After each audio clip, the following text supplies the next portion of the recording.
따뜻한 생강차 한 모금이 생각이 많이 나는데요. 저는 꼭 생강을 사다가 꿀을 넣은 생강청을 해놔서 자주 마시곤 합니다. 알싸한 생강차를 마시면 몸이 따뜻해지는 게 느껴지더라고요. 몸이 차신 분들은 생강이 몸을 데우는데 효과가 있다고 많이 들어보셨을 거예요. 과연 진짜 이 생강은 우리의 몸을 따뜻하게 해주는 효과가 있을까요? 또 어떤 방법으로 먹어야 효과가 좋을지 같이 알아볼게요. 생강은 다양한 건강 효능을 가지고 있어 요즘 많은 사람들이 주목하는 식품 중 하나인 거 알고 계시나요? 생강은 우리 몸에 여러 가지 유익한 성분들이 함유되어 있는데요. 그 중에서도 진저론, 쇼가올, 진저롤 성분들은 생강의 특유의 매운맛과 향을 내는 성분들이기도 합니다. 특히 이 성분들은 노년층에게도 유익한 성분이라서 건강관리에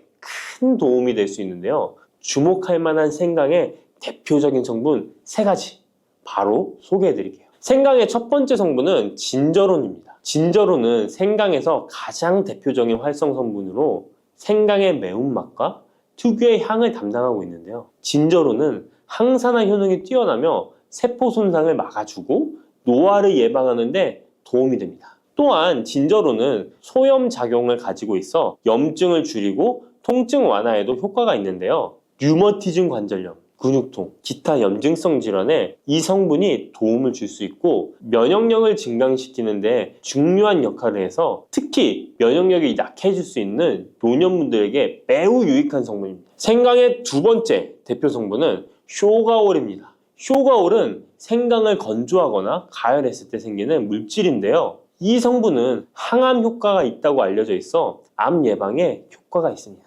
쇼가올은 진저론보다 강력한 항염증 작용을 하는데요. 이 성분은 염증을 유발하는 물질인 프로스타글란딘의 생성을 억제하는데 매우 효과적인 것으로 밝혀졌습니다. 쇼가올은 소화기 계통에 유익한 성분으로 유명한데요. 위의 점막을 보호하고 위염을 예방하며 소화불량을 개선하는 데 유용하며 위장을 자극하여 소화를 돕고 변비를 완화하는 데 중요한 역할을 합니다. 소화 기능이 떨어지기 쉬운 노년층에게 특히 유용한 성분입니다. 생강의 세 번째 대표 성분은 진저롤입니다. 진저롤은 생강을 신선한 상태에서 섭취할 때 함유되어 있는 성분인데요. 이 진저롤은 진통 효과가 뛰어나고 항염증 작용을 통해 몸의 염증을 줄이는 데 도움을 줍니다. 이 성분은 혈액순환을 촉진하고 체온을 올려주는 효과가 있어 특히 수족냉증에 효과적입니다. 어르신분들 중 혹시 겨울만 되면 손과 발이 차신 분들이 있으신가요? 생강의 이 성분은 노년층에게 자주 겪는 손발 차가운 문제를 해결하는 데 큰 도움이 될 수 있습니다.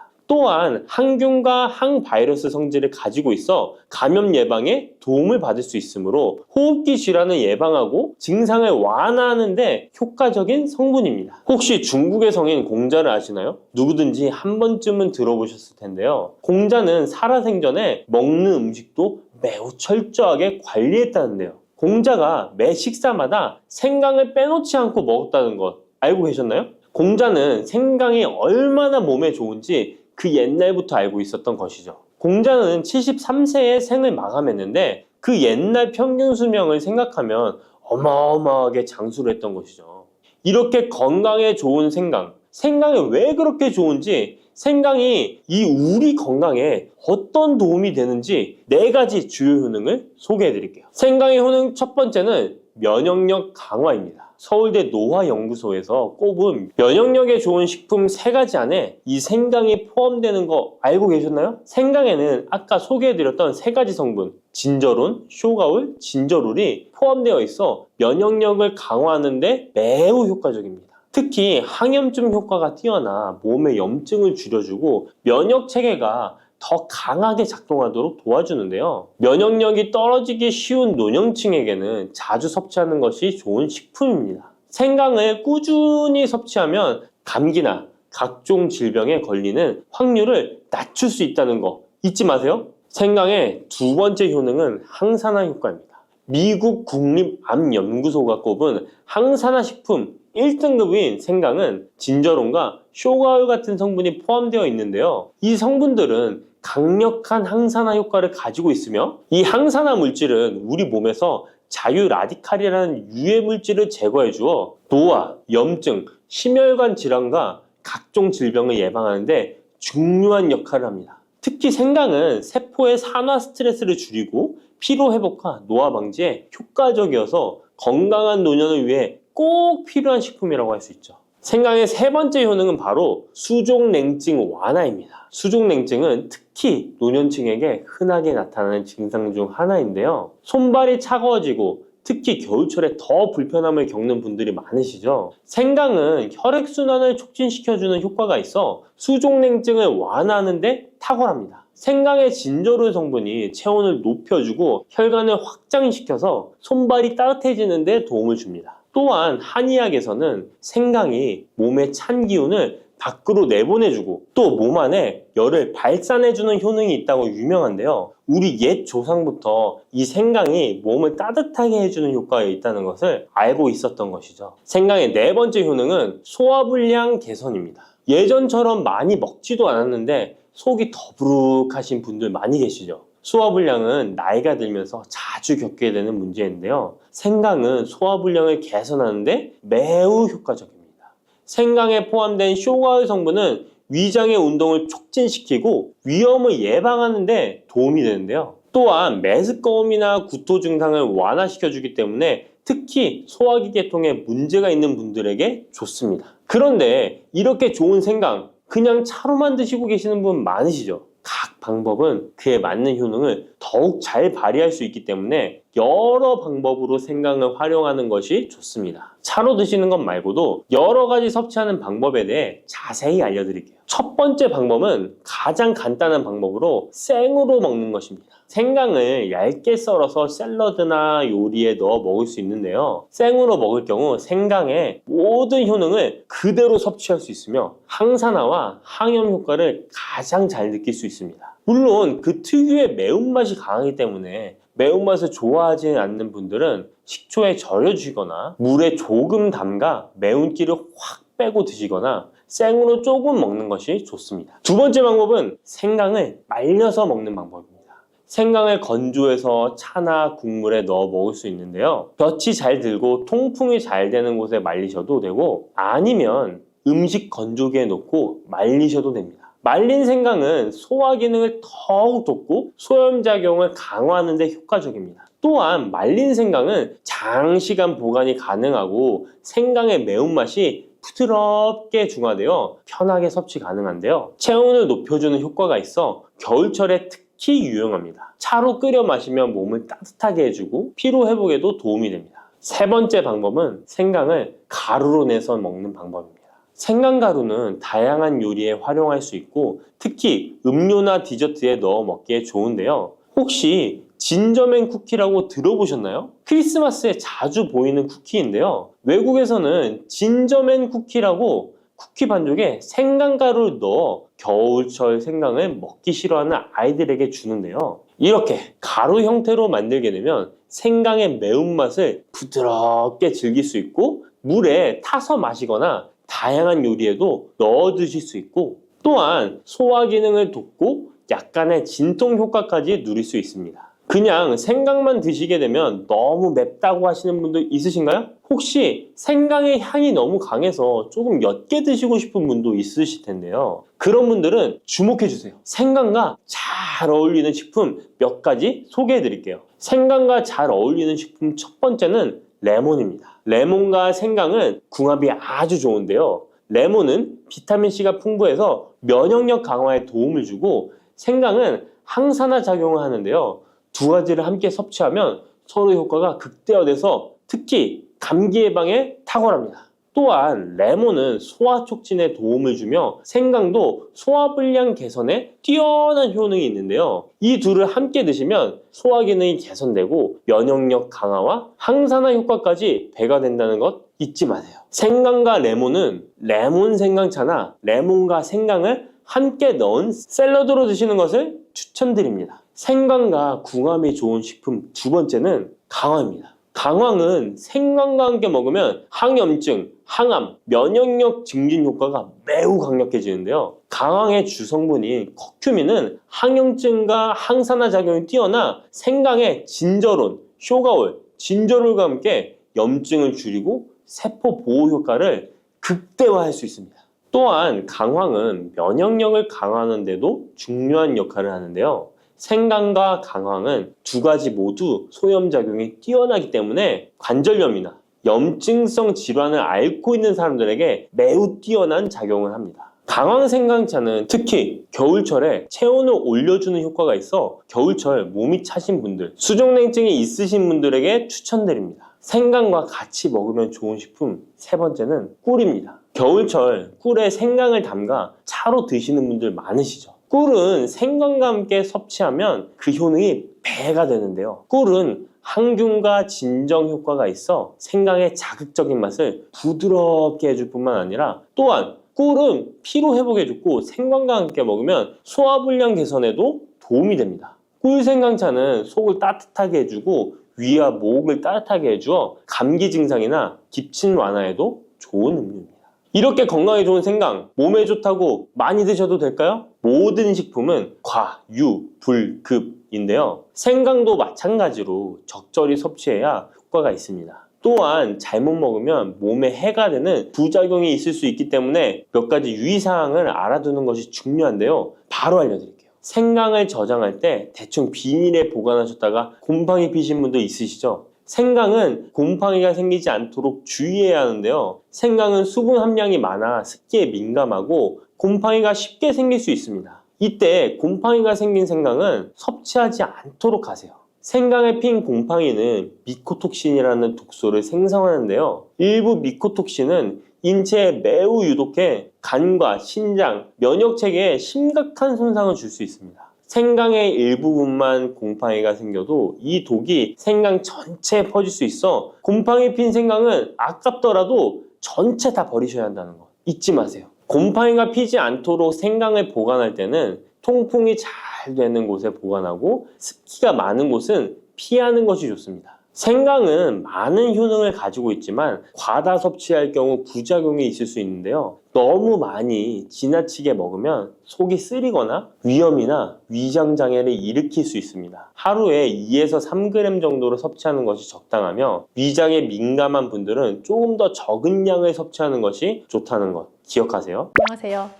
우유를 평생 안 드시다가 어느 70세, 80세 돼서 갑자기 드시는 분은 안 계실 거예요. 그죠? 네. 그래서 뭔가 우유에 대한 내가 노출되었던 마셔보았던 경험치라는 게 개개인마다 다를 수가 있는데요. 우유를 드시고 조금 불편해라고 하시는 분은 그냥 한마디로 딱 우유 먹으면 더부룩해 소화가 안 돼 라는 표현을 하시는 분들이 많으시거든요. 그래서 그런 증상이 내 개인적으로 과거에도 있었고 지금도 가끔 우유 마시면 그런 증상이 있다면 혹은 우유가 들어간 음료, 예를 들면 라떼 이런 걸 먹었을 때 그런 증상이 있다면 그분은 우유 자체가 조금 소화하기 힘드신 분일 수도 있죠. 그러면 우유랑 함께 먹으면 네. 소화에 부담을 줄 수 있는 음식이 혹시 있을까요? 저지방, 무지방 우유가 아니고서는 우유 자체는 단백질도 되게 많고 지방 함량도 높은 음식이에요. 그래서 우유를 드실 때 무엇을 같이 먹느냐에 따라 똑같은 우유라도 소화가 오늘 좀 유독 불편한데 라는 생각을 하시게 될 수도 있는데요. 위에 머무는 시간이 긴 음식, 예를 들어서 빵이랑 우유를 같이 먹는 경우도 많잖아요. 근데 소화 기능도 이렇게 딱 썩 훌륭하지 않은 분인데 통곡물에 탄수화물 밀집적으로 들어있는 그런 빵이랑 우유를 같이 드시면 그 빵 자체가 위에 머무는 시간이 길단 말이죠. 그렇게 우유랑 드시게 되면 조금 힘들 수가 있어요. 그래서 지방이 너무 높은 음식도 우유랑 같이 드시면 위에서 부담이 갈 수 있고요. 단백질 함량이 너무 높은 음식도 우유랑 같이 드시면 힘들 수 있어요. 그러면 고기랑은 절대 안 어울릴 수도 있겠네요. 그렇게 생각하셔도 되죠. 우유랑 고기를 동시에 드시는 거는 소화기관 위 입장에서는 부담이 되죠. 그 부담을 줄 수 있는 것 중에 하나가 좀 가스가 찼을 때도 그럴 수 있잖아요. 그쵸. 가스가 찬다 하면 사실 이제 위의 문제라기보다는 장애 이슈인 경우가 더 많은데요. 위는 내가 음식을 입으로 섭취해서 식도를 따라 넘기고 나면 첫 번째로 만나는 소화기관이 이제 위의 역할은 강력한 위산을 분비를 해서 단백질을 소화시켜 나가는 게 이제 위의 본연의 기능이에요. 그래서 위에 체류하는 시간이 긴 음식이라는 것은 단백질 함량이 아주 높거나 혹은 지방 함량이 높은 것들이 이제 위에 체류하는 시간이 일반적으로 긴데, 그런 음식을 우유랑 같이 먹게 되면 위산의 역할이 적정하게 이루어지지 않은 상태에서 계속 위에 체류하는 시간이 길어지니까 더부룩하다라는 느낌을 갖게 되는 것이고, 우유를 찬 성질의 식품과 같이 먹었을 때는 이제 하복부에서 가스가 찬다는 느낌 받으실 수가 있죠. 그래서 그 위가 무겁고 더부룩한 거랑은 좀 살짝 다른 느낌일 수 있어요. 그 과일이랑은 조합이 괜찮아요? 과일이랑도 별반입니다. 왜냐하면 우유에 있는 성질과 우리가 예를 들어서 시트러스 계열, 뭐 신맛이 많이 나는 감귤류, 뭐 이런 거를 같이 먹게 되면 우유 자체는 그 산성 성분이랑 만났을 때 약간 유막을 형성하면서 굳는 형태를 보이게 돼요. 우리가 그걸 커드라고 부르는데, 그런 커드를 형성하게 되는 형태로 위에 머물게 되는 시간이 이제 생길 수 있는 거예요. 그래서 우유랑 산성 성질이 높은 과일은 궁합이 별로 좋지 않아요. 그리고 찬 성질을 내는 과일과 우유를 함께 먹는 것도 썩 좋지는 않습니다. 우유는 어느 것과도 좀 조합이 안 좋을 것 같은데. 잘 익은 바나나를 우리가 쉐이크를 만들 거다라고 하면 우유랑 같이 넣어서 갈아서 드시기도 하시잖아요. 네. 그건 맛도 괜찮고 또 뭐 딱히 내 소화기관을 주는 형태의 조합도 아니고요. 그 조합에 연두부를 넣어서 같이 가셔도 돼요. 그러면 연두부요? 네, 두부에 있는 단백질도 섭취하면서 아까 단백질이랑 같이 먹으면 위에 머무는 시간이 길다고 하지 않았나? 근데 이 쉐이크, 연두부라는 것으로 만들어진 쉐이크는 이미 많이 갈아진 상태, 부드러운 상태이기 때문에 위에서 뭐 그렇게 크게 분해할 일이 많이 없어서 닭고기와 우유를 같이 먹는 것처럼 내 위에 부담을 주진 않아요. 그래서 그런 류의 페어링은 나쁘지 않고, 뭐 삶은 달걀과 우유를 같이 먹는 것도 나쁘진 않습니다. 그거는 아주 과량의 단백질이나 조직이 단단하게 형성되어 있는 단백질을 먹는 것은 아니기 때문에 그런 조합도 괜찮아요. 그리고 보통 아침에 좀 네. 뭐 먹을 때 보면은 토스트, 계란 이렇게 해가지고 우유랑 같이 먹는 경우도 있잖아요. 근데 이제 흰 빵을 토스트해서 드시는 경우가 이제 많으실 것 같은데, 이제 그런 흰 식빵 같은 경우는 탄수화물이 아주 밀도 있게 들어있는, 예를 들어 호밀빵 같은 거랑은 또 조금 달라요. 그래서 그거는 위 내에서 좀 부드럽게 넘어갈 수 있는 조직감이기 때문에 우유랑 같이 드셔도 크게 본인이 부담을 느끼지 않는다면 괜찮고요. 조직감이 아주 빡빡한 그런 빵이랑 우유를 아침에 드시게 되면 조금 부대낀다라는 생각이 드실 수 있죠. 보통 우유를 먹을 때 그 상식적으로 매운 음식 먹을 때도 우유를 좀 같이 먹잖아요. 자극적인 조합이죠. 그래서 매운 음식을 먹어서 내가 불편함을 느끼기 때문에 우유 혹은 쿨피스 이런 거 찾으시는 건데, 내가 매운 음식을 먹었을 때 그 자극성 자체가 내 위 점막에서 느껴진다라는 의미로 해석을 할 수가 있거든요. 그럴 때 이제 우유를 먹게 되면 약간 산성기를 중화시켜주는 형태이기 때문에 편안함을 느끼실 수 있지만, 한편으로는 뭐랄까요, 상처 난 거를 또 다른 걸로 덮는 형태이기도 한 거예요. 그래서 실제 소화의 과정에 있어서는 조금 부담을 가중시키는 행위일 수도 있어요. 근데 이것도 매운 것에 대해서 견디는 역치 자체도 개인차가 있는 것처럼, 매운 거 뒤에 우유를 먹었어. 어떤 분은 너무 괜찮죠. 우유의 효과라는 게 있을 수 있다고 생각하시지만, 어떤 분은 그렇게 드시고 나서 바로 화장실로 달려가시는 분도 있을 수 있거든요. 그래서 각자의 개인차는 분명히 존재할 수 있는 요법이죠. 그러면은 우유를 좀 건강하게 마시려면은 어떻게 마시는 게 좋을까요? 아까 이제 뭐 바나나랑 네네네. 연두부를 말씀해 주신 것처럼 좀 우유를 좀 건강하게 잘 먹을 수 있는 방법이 있으면 좀 좋을까요? 일단 우유 자체를 뭐 좋아하시고 소화하시는데 크게 불편함이 없다고 하면, 저는 성장기 어린이들한테는 뭐 무지방, 저지방 선택하는 것보다 그냥 일반 흰 우유를 선택을 해서 뭐 잘 익은 바나나나 혹은 오트 그런 거를 넣어서 이제 갈아가지고 먹는 방법도 좋다고 생각하고요. 이제 그 방법이 일반 우유를 그냥 먹는 것보다 조금 더 좋겠다라고 생각을 하는 이유는, 우유 자체의 액체의 흐름성보다 바나나나 귀리를 우유와 함께 갈고 나면 좀 뻑뻑하잖아요. 그래서 목 넘김 자체가 꿀떡꿀떡 이렇게 넘어가지는 않아요. 그래서 먹는 속도도 좀 줄어들게 되고, 그래서 우유를 200ml를 마신다고 해도 그냥 일반 우유 200ml 먹는 거랑 우유 200ml를 넣어서 갈아 놓은 쉐이크를 먹는 거랑 내 위에서 우유가 들어오는 속도가 다르잖아요. 그래서 좀 소화시키는데 오히려 낫다는 생각도 들고, 또 비타민, 미네랄, 바나나에서 오는 거, 그런 거, 식이섬유 같이 섭취할 수 있는 방법이기 때문에 더 좋다고 생각 들고요. 뭐 어르신들한테 추천을 드리고 싶은 방법은, 이제 식사를 하시면서 일반 밥이 잘 안 넘어가니까 뭐 죽을 드셔서 조금 부드러운 식사를 하시고 싶거나 혹은 뭐 누룽지를 끓여서 드시거나 하는 류의 식사를 한 끼 정도 대용하시는 경우가 꽤 있단 말이에요. 근데 그런 류의 식사는 굉장히 탄수화물 편향적인 성격을 가지기가 쉬워요. 그래서 그런 식사를 뭐 한 끼 정도 드시는 분들은 죽을 끓일 때 물을 넣지 않고 우유를 넣어서 같이 끓이는 것도 괜찮아요. 그러면 조금 더 고소한 맛이 나기도 하고 우유가 가지고 있는 영양 성분도 같이 먹을 수 있기도 하고요. 아 근데 이렇게 들었을 때는 뭔가 상상이 안 나는데 우유로 죽을 만든다는 게. 타락죽이 우유로 만든 죽이잖아요. 어떻게 보면 아주 고급 음식이고 서양 요리 중에 리조또라고 하는 것도 우유나 뭐 크림 베이스의 것들을 가지고 쌀알과 같이 끓인 거니까 비슷한 느낌일 수도 있죠. 그래서 우유를 물 대신 활용하셔서 죽을 끓이시는 것도 또 좋은 영양 밸런스를 가져갈 수 있는 방법이에요. 우유를 좀 건강하게 드시고 싶은 분들한테 마지막으로 좀 한마디 해주시면 좋을 것 같아요. 뭐 우유를 내가 여태까지 먹으면서 속 불편함 별로 없이 그냥 편안하게 즐기신 분들은 너무 차가운 우유를 공복에 드시는 극단적인 섭취 방법을 제외하고는 그냥 편하게 드셔도 좋을 것 같아요. 그런데 성장기 어린이들에게는 무지방, 저지방보다 일반 우유가 낫다라는 거는 저의 권고사항이고 반대로 생각하면 점점 나이가 들어갈수록 저지방 우유 선택하시거나 무지방 우유 선택하시는 것도 하나의 방법일 수 있죠. 우유 먹으면 계속 배가 아파라는 증상을 여태까지 경험하셨던 분이라면 유당불내증이라는 증상을 가지고 계실 수가 있는데 그 유당불내증을 가지고 계시다면 요즘은 그 락토즈 프리 우유들도 있어요. 그래서 락토 프리 우유 같은 거를 선택하셔서 드시는 것도 또 우유의 맛과 영양 성분은 즐기면서 배 아픈 것은 조금 줄여줄 수 있는 방법이 될 수 있죠.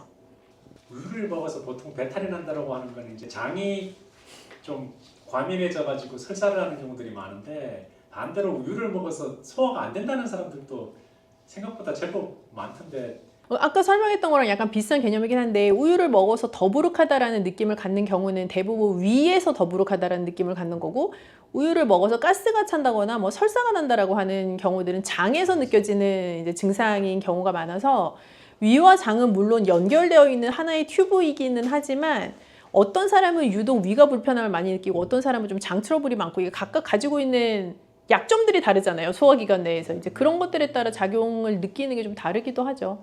그래서 어떤 분들은 평상시에는 뭐 우유 먹는 거 괜찮은데 뭐 컨디션 떨어진 날에 우유 먹으면 바로 화장실 간다 이런 분들도 계시거든요. 경우에 따라서 좀 다르기도 하고요. 그러면 그 우유만의 문제가 아니라 그냥 사람의 컨디션의 문제가 될 수도 있고. 그렇다고도 보여지고요. 그리고 우리가 어떤 음식이든 먹고 나면 그 음식을 소화시키는 데에는 반드시 소화 효소라는 것이 필요해요. 그래서 어떤 날은 소화 효소의 합성이 아주 원활하고 그 소화 효소가 잘 분비되어서 잘 작용할 수 있는 컨디션과 나의 모든 체내 구조를 갖추고 있는 날도 있지만 어떤 날은 내가 극도로 피곤하거나 혹은 전끼니에 먹었던 음식 혹은 어제 먹었던 뭐 술 뭐 이런 것 때문에 내 몸 안에서의 소화 체계 자체가 완벽하게 세팅이 안 되는 날이 있을 수 있잖아요. 이제 그런 것들에 따라 같은 음식이라도 내가 보이는 반응도 다를 수 있죠. 효소 같은 것도 좀 많이 드시는 편인데 그런 게 실제로 좀 도움이 많이 되나요? 뭐 제품의 종류와 무관하게 효소라는 제품 효과가 있습니다, 없습니다. 그렇게는 판단을 드릴 수가 없고요.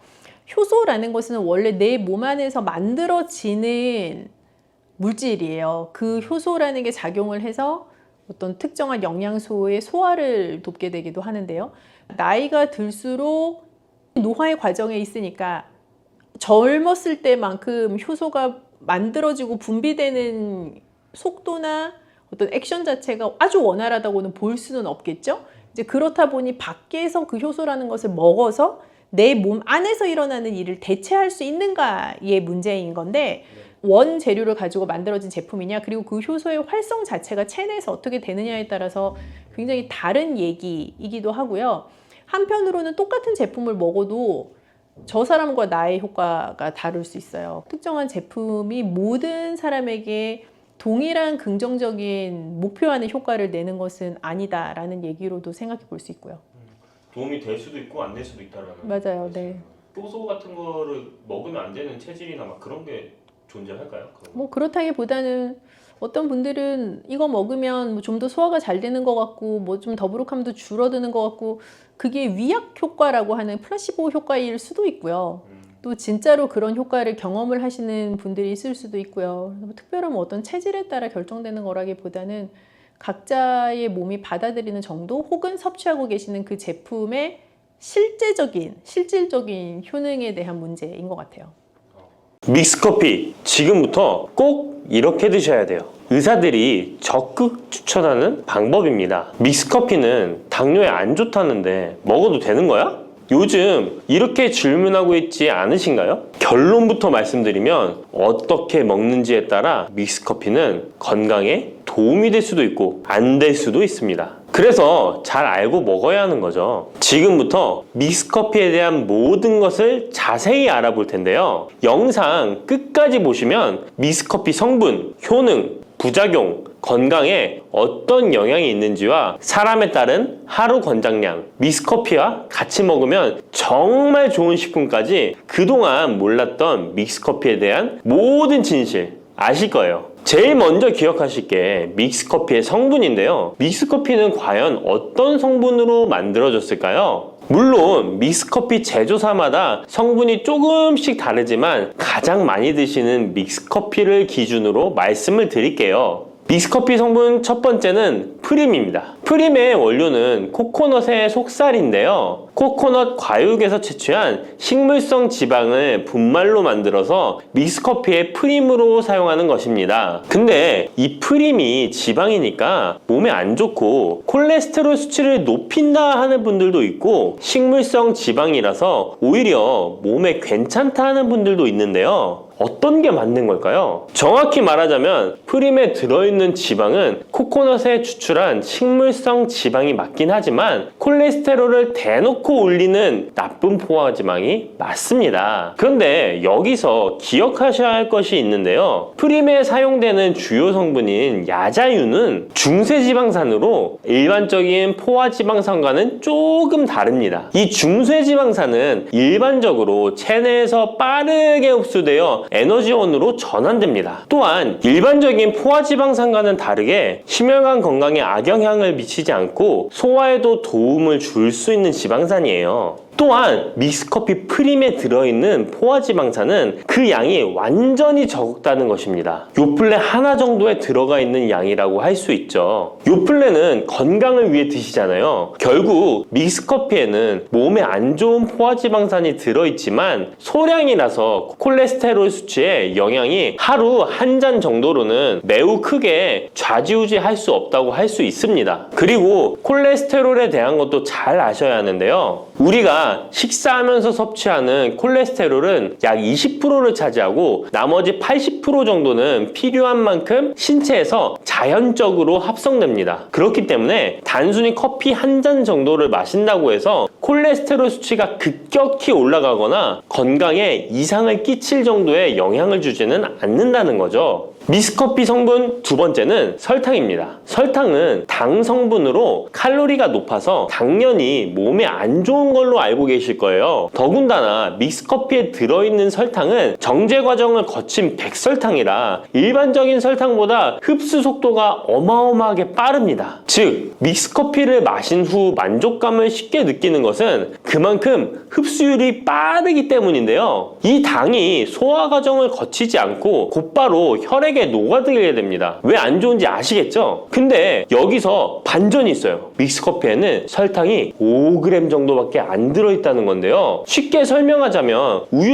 200ml 한 잔이 칼로리가 135칼로리 정도 되고요. 단순당 함량은 10g 정도 됩니다. 그리고 콜라 한 캔의 칼로리는 100칼로리 정도 되고 단순당 함량이 27g 정도 됩니다. 그리고 요구르트는 큰 거 말고 작은 요구르트도 칼로리가 45칼로리에 단순당 함량도 9g 정도 되는데요. 그렇다면 믹스커피 한 잔에 들어있는 칼로리는 얼마나 될까요? 믹스커피 한 잔에는 칼로리가 50칼로리 정도 들어있고요. 단순당은 6g 정도 들어있어요. 칼로리를 먼저 보자면 작은 요구르트 한 병 정도 수준인 거예요. 콜라랑 비교해봐도 콜라 절반 정도 수준이고 우유 200ml 한 잔하고 비교하면 3분의 1 정도 되는 거예요. 우유는 건강에 좋다고 드시는 경우가 많은데 칼로리로만 보면 믹스커피가 더 좋아 보이죠? 물론 칼로리만 비교할 수는 없겠죠. 그 다음에 단순당을 한번 비교해 볼게요. 단순당이 믹스커피 한 잔이 5g인데 작은 요구르트랑 비교해 비교해도 절반 정도 수준이고 콜라 한 캔이랑 비교하면 6분의 1 정도 수준이에요. 그리고 우유 200ml랑 비교해도 절반 수준인 거죠. 이렇게 비교하면 요구르트나 우유, 콜라 절대 먹지 말아야 하는 거 아니야? 이렇게 생각하실 수 있는데 그게 아니고요. 믹스커피가 그만큼 칼로리와 단순당이 생각하시는 것보다는 적다는 거예요. 칼로리와 단순당이 높으면 당연히 몸에 안 좋을 수 있는데 생각하시는 것처럼 믹스커피에 많지 않고 적응량이니 하루에 5잔, 6잔씩 매일 꾸준히 드시는 거 아니면 심각한 질환을 초래할 만큼 영향을 끼치지는 않습니다. 그러면 하루에 몇 잔까지 먹는 게 괜찮을까요? 일단 당뇨가 있거나 당이 높으신 분들은 하루 한 잔 정도가 적당한데요. 식후 3시간 정도 후에 드시는 걸 추천드립니다. 그리고 당 체크를 계속 하시니 당 수치가 높지 않으시면 2잔 정도까지 드셔도 괜찮으실 거예요. 당뇨가 없으신 일반인 분들은 하루에 2잔에서 3잔까지도 상관이 없으시고요. 그렇다고 이를 매일매일 드시는 것은 적은 양이라도 몸속에 쌓이기 때문에 그리 좋지는 않다는 거 다들 알고 계시죠? 그래도 건강을 위해 미리 예방하는 차원에서 식후 바로 드시지 마시고 2시간 정도 후에 드시면 좋습니다.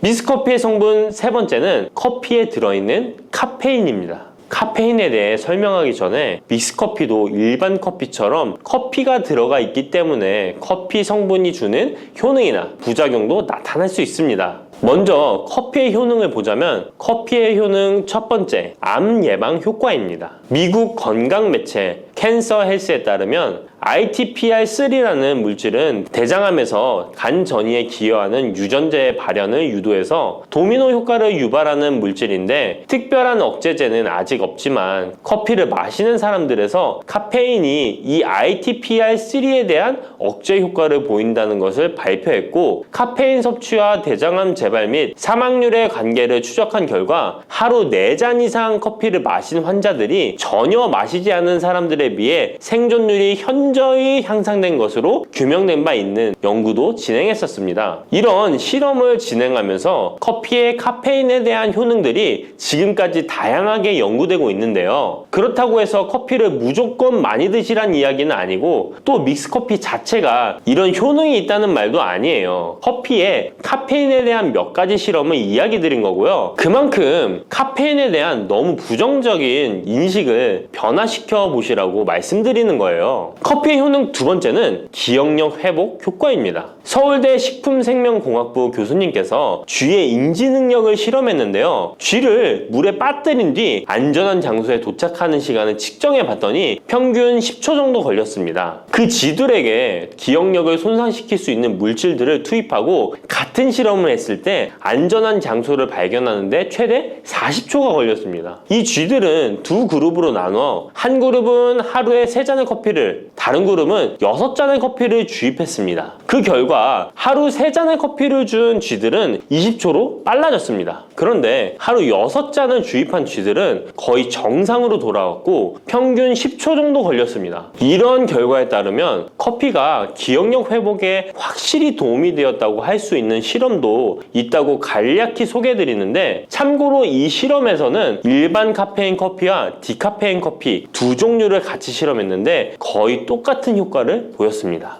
결론은 커피에 카페인이 없어도 커피에 들어있는 클로로겐산 등 각종 항산화제 성분 덕분에 기억력 회복 효과가 높아졌다는 것입니다. 정말 놀랍지 않나요? 나이가 들어가면 기억력이 안 좋아지고 인지 능력 장애가 오면서 더 나아가서는 치매가 올 수도 있는데 커피의 성분이 이런 질병을 예방할 수 있다니 너무 커피를 부정적인 시각으로 보시지 않아야겠죠? 그렇다고 남용하면 안 되시고 모든 사람에게서 동일한 실험 효과가 나타나는 것이 아니니 자신의 상태를 잘 알고 드셔야겠죠? 다만 카페인에 예민하신 분들은 믹스커피나 일반 카페인 커피를 드시면 잠을 잘 못 주무실 수도 있으니까 디카페인 커피를 추천드립니다. 그리고 역류성 식도염, 위염 같은 위장 질환이 있으신데 커피는 드시고 싶은 분들은 될 수 있으면 디카페인 커피를 드시면 되겠죠? 커피의 효능 세 번째는 혈당 조절 효과입니다. 전 세계적으로 대사증후군을 앓고 있는 사람이 10억 명이 훨씬 넘는다고 하는데요. 이처럼 많은 사람들이 모든 질병의 근원이라고 불리는 대사증후군을 가지고 있습니다. 최근의 연구들은 커피가 대사증후군의 발병 위험을 감소시킨다는 것을 보여주고 대사증후군의 발병 위험률을 감소시킨다는 것을 보여주고 있는데요. 커피에 대한 매우 흥미로운 연구 논문을 소개하겠습니다. 이 연구는 하루에 5잔의 카페인을 마신 사람들과 카페인이 없는 커피를 마신 사람들을 비교했습니다. 카페인 커피를 마시는 사람과 카페인 없는 커피를 마시는 사람은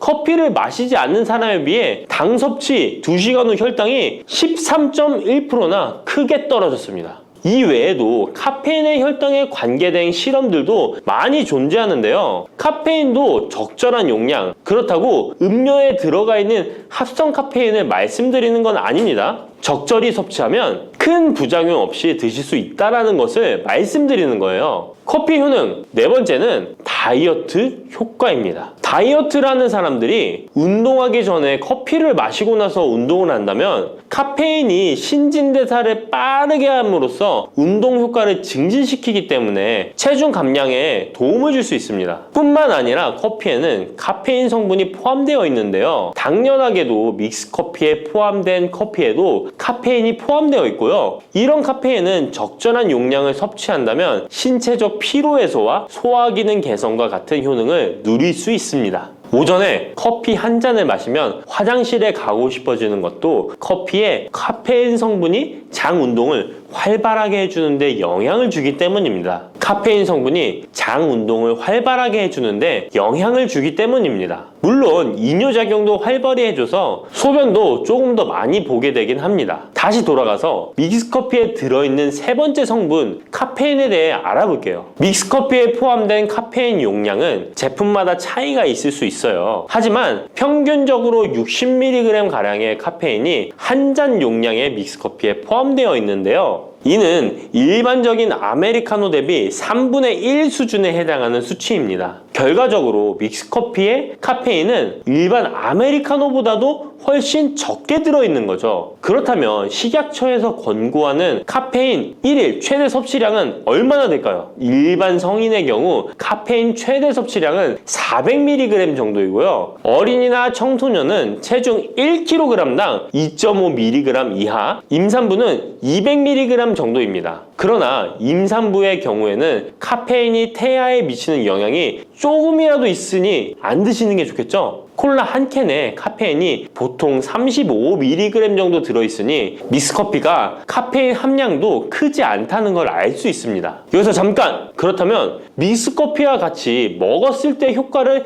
극대화시킬 수 있는 식품이 있을까요? 커피와 같이 먹으면 좋은 음식 첫 번째는 강황입니다. 노란 빛깔의 강황가루를 넣은 커피를 골든 라떼라고도 부르고 있습니다. 강황이 몸에 좋다는 사실이 알려지면서 이미 미국과 유럽 등 전 세계적으로 엄청난 인기를 끌고 있는 새로운 종류의 커피 중 하나인데요. 강황에 함유된 커큐민 성분에는 강력한 항염 효과를 지니고 있어서 체내의 염증 유발 물질을 억제하며 암세포가 발생하고 증식되는 위험을 낮춰줍니다. 또한 우울증을 완화하는 데도 도움이 되며 기억력을 개선하고 치매를 예방하는 등의 다양한 효능을 가지고 있습니다. 강황 커피는 커피 한 컵에 강황 한 티스푼을 넣어 마시면 좋은데요. 강황 속의 커큐민은 우리 몸에 굉장히 흡수되기 어려운 성질을 가지고 있습니다. 그래서 세계적으로 유명한 원료 기업들은 각 기업마다의 커큐민 흡수율을 높인 특허 원료를 만들어내곤 하는데 간단하게 흡수율을 높일 수 있는 방법이 있습니다. 바로 후추입니다. 미국 텍사스 주립대학에서 실시한 연구 결과 강황의 커큐민은 후추의 페페린과 만나면 흡수율이 2000%까지 높아지는 것으로 나타났습니다. 강황 커피에 후추를 아주 살짝 넣어 드시면 건강 개선 효능을 높일 수 있으며 만약 향이 강하다고 느껴지신다면 우유를 조금만 넣어 드셔도 아주 좋습니다. 믹스커피와 같이 먹으면 좋은 음식 두 번째는 계피입니다. 커피에 계피를 넣으면 아주 향긋한 커피를 즐길 즐길 수 있어요. 후추와 정향에 이어 세계 3대 향신료 중 하나인 계피는 이미 수천 년 동안 약재로 사용되어 왔으며 여러 연구를 통해 계피의 다양한 효능이 입증되어 왔습니다. 커피의 원료 생산지인 멕시코에서도 커피에 시나몬 스틱을 넣은 커피를 즐겨 마신다고 합니다. 미국 당뇨협회가 발표한 연구에 따르면 제2형 당뇨병 환자에게 계피를 투여하자 혈당 중성지방 수치는 낮아지고 좋은 콜레스테롤 수치는 높아졌다고 해서 블랙커피에 계피 2분의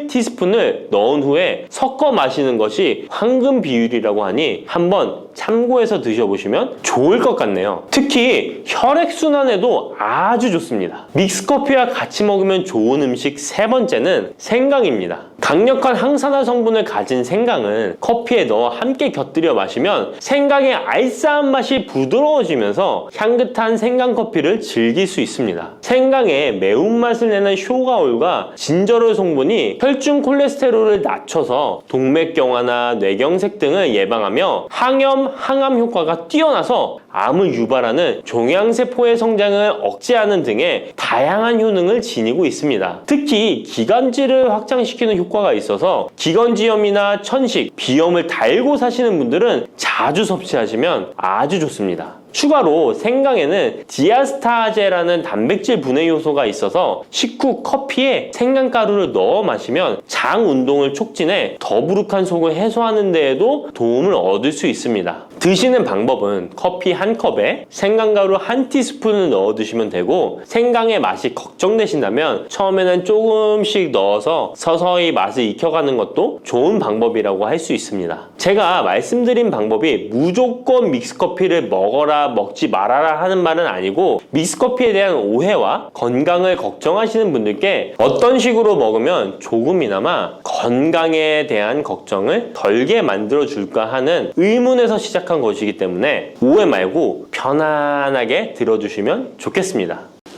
달콤하면서도 신맛이 나고 약간은 쓴맛과 짠맛까지 느껴지는 아주 신비로운 열매, 무엇인지 아시나요? 아시는 분들은 많으시죠? 바로 오미자입니다.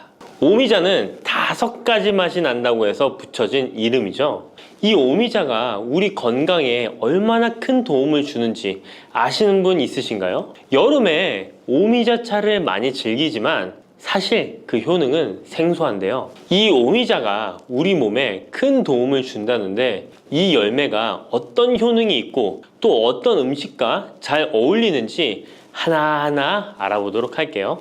오미자는 우리나라뿐만 아니라 중국과 일본에서도 오랫동안 약재로 사용되어 온 열매인데요. 이름에서 알 수 있듯이 신맛, 단맛, 쓴맛, 짠맛, 매운맛, 이렇게 5가지 맛이 난다고 해서 오미자라고 불린답니다. 주로 산속 깊은 곳에서 자라는 동굴식물의 열매로 늦여름에서 초가을 사이에 수확을 하죠. 오미자의 많은 효능 중에 가장 유명한 건 기관지에 좋다는 건데요. 오미자가 어떻게 우리의 기관지를 보호하는지 바로 알려드릴게요. 요즘 미세먼지나 환절기, 건조한 날씨 때문에 기관지가 불편한 분들 많으시죠? 기침이 자주 나고 목이 따갑거나 가래가 끓는 느낌이 드신다면 기관지가 약해져 있을 가능성이 큰데요. 이럴 때 오미자가 효과가 좋다는 거 알고 있으신가요? 오미자에는 휘잔드린과 고미신이라는 성분이 풍부하게 들어있는데요. 휘잔드린은 주로 기침 억제와 거담 작용을 통해 기관지 건강에 도움을 줄 수 있는 성분입니다. 거담 작용이란 기관지 내의 가래를 제거하는 것을 말하는 것이고, 또한 기침 반사를 억제하여 과도한 기침을 완화시키는 데 도움을 주는데요. 특히 만성 기침이나 기관지염과 관련된 기침 증상을 완화시키는데 탁월한 효과를 보입니다. 또 이 성분들은 기관지 점막을 보호하고 염증을 줄여주는 역할도 해주는데요. 쉽게 말해서 기관지 점막을 튼튼하게 만들어서 외부 자극으로부터 보호해주는 것이죠. 오미자는 기관지 확장 효과도 가지고 있는데요. 기관지가 좁아지면 숨쉬기가 답답하고 가래가 쉽게 끼게 되는데 오미자가 기관지를 확장해주면서 원활한 호흡을 도와주는 것입니다. 그래서 천식이나 만성 기관지염이 있는 분들에게는 최고의 식품인 것이죠. 특히 가래가 끈적하고 잘 나오지 않을 때 오미자차를 따뜻하게 마셔주면 한결 편해지는 것을 느낄 수 있습니다. 이렇게 기관지 건강을 지켜주는 오미자, 정말 대단하죠? 오미자의 놀라운 효능 두 번째는 당뇨 예방입니다. 현대인들에게 점점 더 흔해지고 있는 질환 중 하나가 바로 당뇨인데요. 당뇨병은 한 번 걸리면 평생 관리해야 하는 질환이기 때문에 예방이 무엇보다 중요한 거 다 아시죠? 그런데 오미자가 당뇨 예방에 아주 좋은 역할을 한다는 사실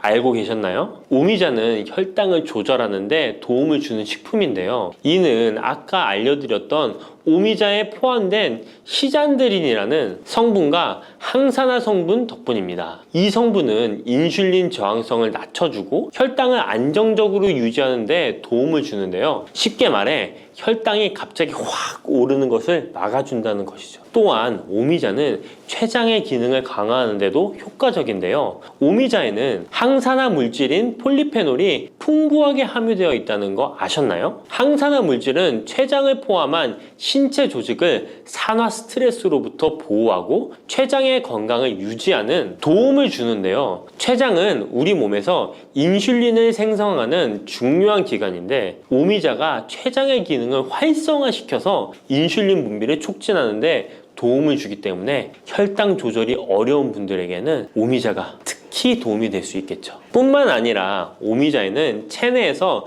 혈당이 과도하게 상승하는 것을 방지하는 역할도 하는데요. 식사 후 혈당이 급격하게 오르는 것을 막아주고 당이 천천히 흡수되도록 도와줍니다. 그래서 평소 혈당이 높거나 당뇨가 걱정되시는 분들은 오미자를 꾸준히 섭취해 보시면 많은 도움이 될 수 있습니다. 오미자의 놀라운 건강 효과 세 번째는 콩팥 건강에 도움을 주는 겁니다. 오미자가 신장 건강에 좋다니 참 놀랐죠? 콩팥, 즉 신장은 우리 몸에 노폐물을 걸러내고 체내 수분을 조절하는 중요한 역할을 하는데요. 그런데 나이가 들면서 신장 기능이 약해지는 경우가 많고 특히 당뇨나 고혈압을 앓고 계신 분들은 신장 건강을 더욱 신경 써야 하는 거 다 아시죠? 이때 도움을 줄 수 있는 것이 바로 오미자인데요. 오미자는 신장의 기능을 보호하고 강화하는데 도움을 주는 약재로 오래전부터 사용되어 왔습니다. 한방에서도 신장 기능이 약해져서 몸이 자주 붓거나 소변을 자주 보게 되는 증상에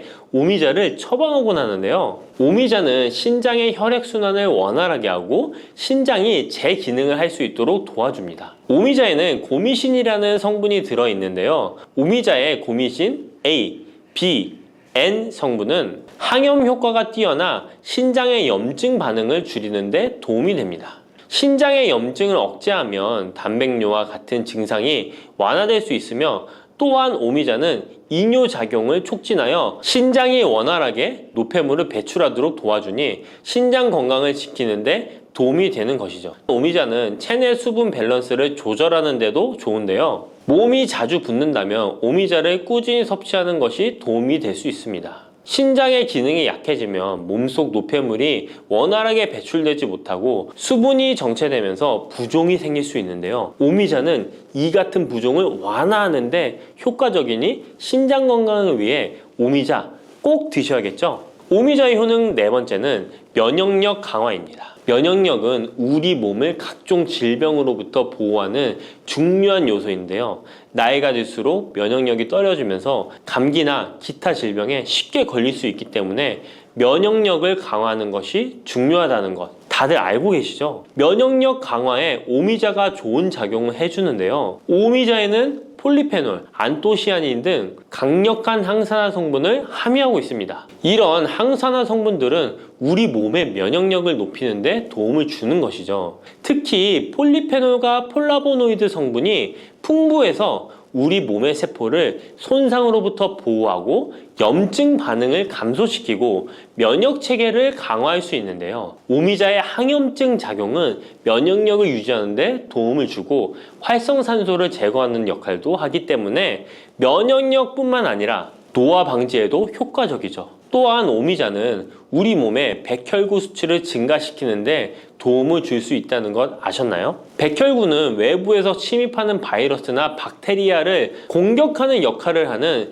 중요한 세포인데 오미자를 섭취하면 백혈구의 활동이 활발해지면서 감염 예방에 도움을 받을 수 있습니다. 오미자의 놀라운 건강효과 5번째는 피로 회복입니다. 우리 몸이 피곤할 때 단순히 잠을 많이 잔다고 해서 피로가 쉽게 풀리지 않을 때가 있지 않으신가요? 특히 중년과 노년층이 되면 피로가 쉽게 쌓이고 회복이 더뎌지는 경우가 많은데요. 자도 피로가 풀리지 않고 개운하지 않을 때가 있죠. 이럴 때 도움이 되는 것이 바로 오미자입니다. 오미자는 피로 회복에 도움을 주는데요. 오미자가 철분을 함유하고 있다는 것 아셨나요? 철분은 적혈구의 헤모글로빈 생성에 중요한 역할을 하는데요. 철분이 충분하면 혈액 내의 산소 운반 능력이 향상되어 혈액순환이 원활해질 수 있습니다. 혈액순환이 원활해지면 우리 몸 구석구석에 산소와 영양분이 잘 전달이 되기 때문에 피로가 덜 쌓이게 되고 특히 오미자는